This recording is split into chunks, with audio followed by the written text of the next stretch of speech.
Hey everybody, happy Tuesday. Come on in, come on in. Welcome back to Position to Prosper. I'm Arianne Maccabee. If this is your first time tuning in, I want to welcome you. To everyone else, welcome back. And you guys can go ahead and hit my head of security down there and share and invite your followers. Swipe up for Android, left for iPhone, and you can also tune in online at periscope.tv. And don't be too distracted by my sweater. There's an ugly sweater party going on later on, so don't be too distracted by it, but it is what it is. So a couple of reminders before we continue in our series, The Purge. 31 Days of Proverbs is still going on, so thank you guys for already doing that. If you haven't joined in, you can pick up right where we are on day 13, or if you're feeling really ambitious, you can go ahead and read 2 chapters a day and post your little heart away. But if you haven't started, you can start right where we are on day 13. All right, and also continue to pray over those 7 prayer points that we talked about in the There's an Army Rising Up session video. You can go back and watch that. We're praying for open doors and for God to close doors and divine connections, and just really praying over our plans and our hopes and our dreams for 2017. So if you missed that and you don't have the 7 points of prayer that we're going over for this month, you can go back and listen to the message titled There's an Army Rising Up. Okay? Today we're continuing in session 2 of our series, The Purge. Yesterday we talked about checking your circles. Checking your circles. So to go into 2017 and to pursue the calling that's on your life and to go to that next level, there's unfortunately some people that cannot go with you. So we talked about checking your social circles, professional, spiritual, and your familial, your family, and all of that. So you can go back and listen to it. It was recorded and saved. I believe it's posted up on YouTube as well. So go ahead and check that out. Today we're talking about finances. Finance is something that I love. I love teaching and coaching on finance, near and dear to my heart. So we're talking about money matters today, and hopefully you have set some financial goals for next year. If you haven't, you gotta do it. You gotta do it. I posted earlier today on Instagram that you are 40 to 50% more likely to achieve your goals when you write them down. When you write them down, that's what studies show. And a lot of times we have ideas in our head and it sounds good, but until we write them down and really start holding ourselves accountable, they're just dreams and they're just thoughts, and nothing ever gets done. So yes, your dreams start in your mind, but they can't stay there. You can't stay there. You got to write them down, put a plan in place, and actually go for it if you want to see results. So we're going to talk about finance today. I want to give you 2 quick scriptures, and they happen to be in Proverbs chapter 13 today, and there's tons of scripture about money in the Bible. I think one of the biggest lies, especially as believers, is that we believe that money is evil and that Christians are supposed to be poor, and it's just not true. It says the love of money is the root of all evil. Money doesn't have a personality. It doesn't. Money takes on the personality of the beholder. So if I have a heart to give, guess what? My money will reflect that.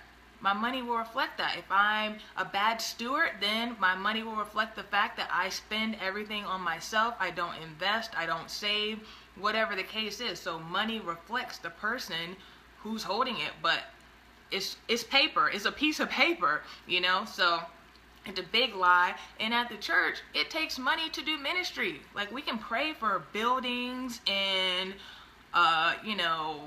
resources all day long, but that requires money. So yes, it requires people getting out of debt. It requires people being good stewards and having a heart to give and all of that. So just tired of hearing that and people kind of demonizing rich people and all that. No.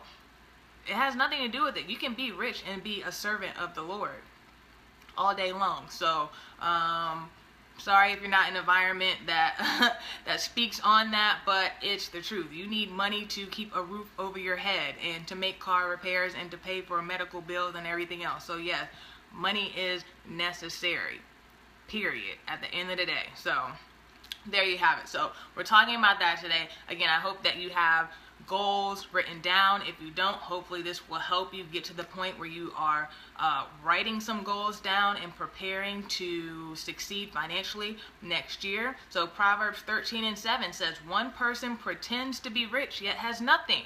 Another pretends to be poor yet has great wealth. So look at this. Long, thousands of years ago, God was already saying people pretend to be rich yet have nothing. So you might have all the name brand cars and clothes, and you might have a big house, so it might look like you're rich, but your bank account is on -0. I know, I'm just saying, in the red all the time. So no, you don't have nothing. You really don't have anything. It looks like it, and there's a book, you can read it, I love it, called The Millionaire Next Door, and it talks about that very thing. People that are rich, you would never even know it. I mean, look how Steve Jobs used to dress. Look how Mark Zuckerberg from Facebook, look how they dress and how much money they have. And if you just saw them on the street and you didn't know who they were, you would never be able to tell, oh, that person's a millionaire right there, or a billionaire, right? Because they don't dress like it. That's not how rich people portray themselves. And that's why they're rich. So you're not a millionaire because you spent $1 million. No, you're worth $1 million. So that means you have access to $1 million in your bank account, investments, whatever else. So we got to get out of this mindset of just spending and trying to look rich, where it says people that pretend to be poor, they have great wealth. They have great wealth. So just because you're not rocking the latest Jordans and you don't have, a Gucci bag and everything else, that doesn't mean that you don't have money. It doesn't. So why have $1,000 bag and you got, -10,000 in the bank, or your net worth is -50,000, whatever the case? You're only fooling yourself, not everybody else. All right. Proverbs 13:22. A good person leaves an inheritance for their children's children, but a sinner's wealth is stored up for the righteous. So it talks about leaving generational wealth, right? We got to get in that mindset. So we can't get mad at people like, Kardashians and all these famous people, the Hiltons and all of that.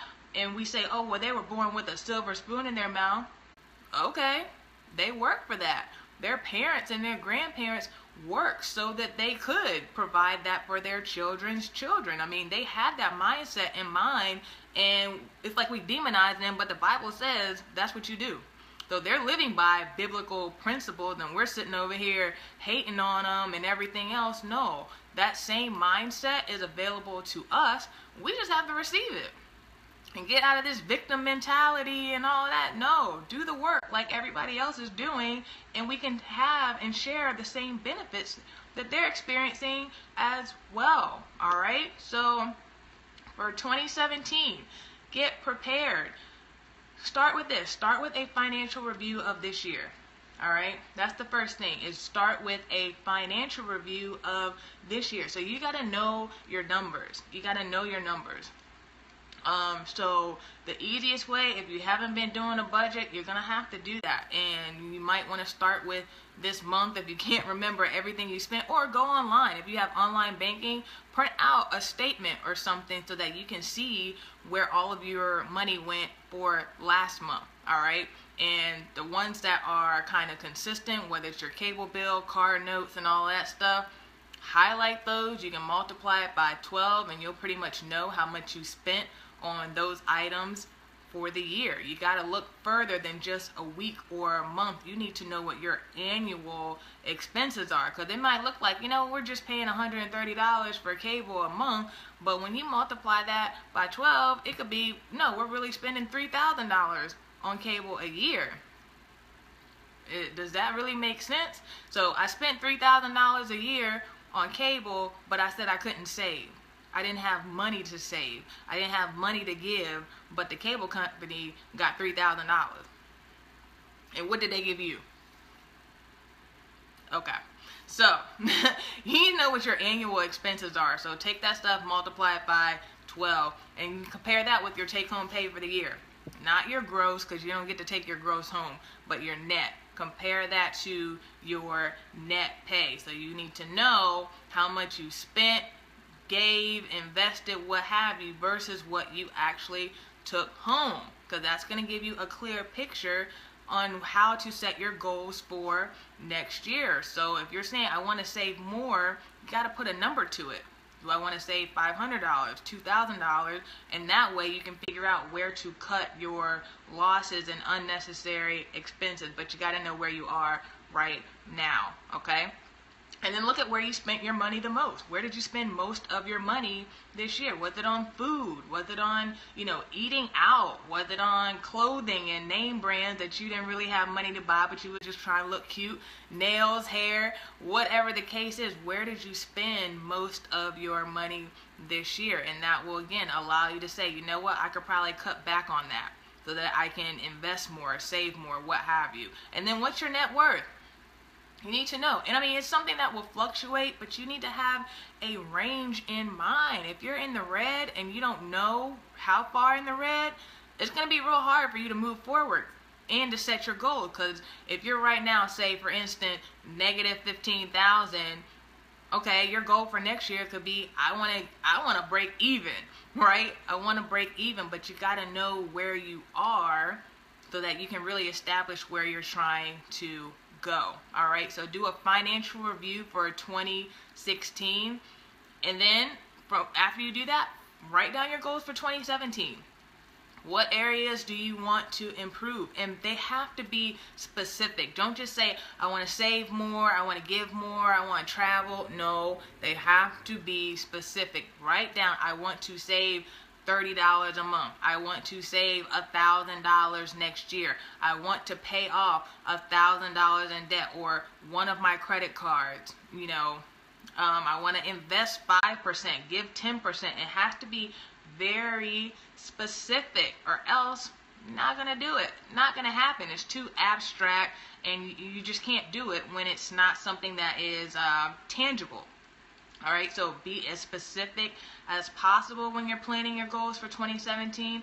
Also, if you want increase, if you're looking for increase in salary, there's nothing wrong with that, but typically we don't write it down. We just hope and pray that, we'll get a 3% or 5% raise, and we're just at the mercy of our companies, or perhaps if you own your own business, you'll want to know that too.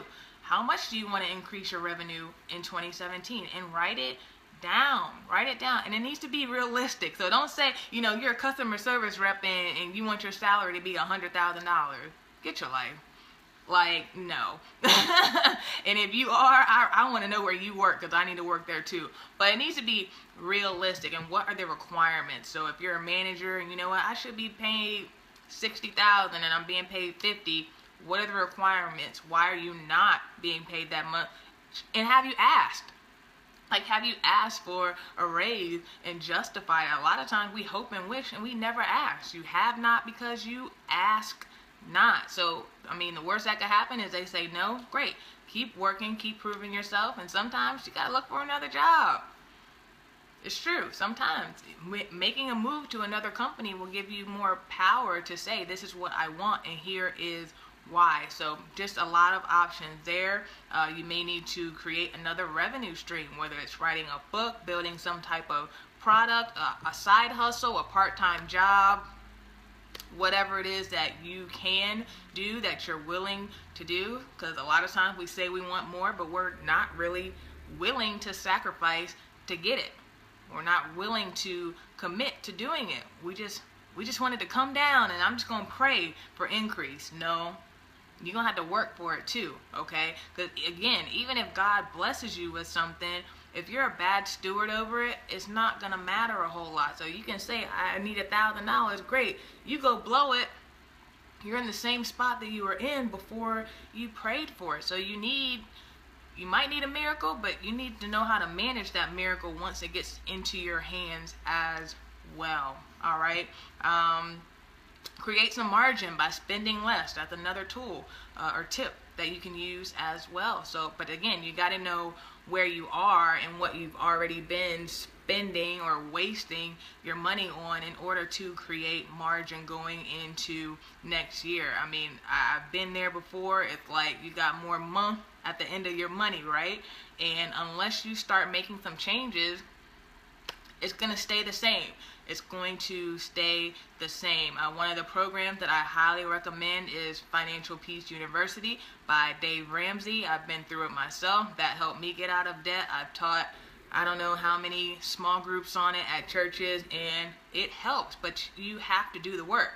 It works if you do the work like anything else. So you can sign up for a program like that, do a budget. You got to change.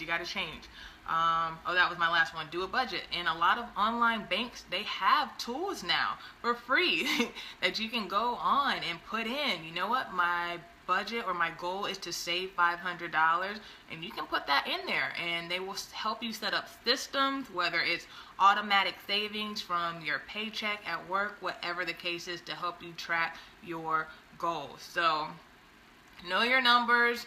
Write down your goals for 2017 and then put a plan in place. All right. So I hope it's helpful. We're purging. We are purging so that we can grow more in 2017. So we got to let go of some old habits, right? Some mindsets, lifestyles, and so that we can gain later. So it looks like you're losing right now, but it's going to help you in the future. That's what this is all about. It's purging and letting go of the things that have been holding us back so that we can replace them with the things that will help us to prosper in the future. All right, so I love you guys. Thank you again for tuning in. Also, just a reminder, 31 Days of Proverbs. Continue to read and share and post. I've seen you guys. I've been liking them as I've seen them. If I've missed them, so sorry, but I have tried to like the ones that I've seen so far. Continue to share and invite your followers. You can also visit my website, www.ariannemaccabee.com. Check out my first book, Destined to Fly, The Pursuit of Purpose. And tune in tomorrow. We'll continue on our series, The Purge, and we're going to talk about this right here, renewing your mind. We're going to talk about renewing your mind tomorrow. So I hope you guys enjoy the rest of your day, and I'll meet you back here tomorrow. Bye.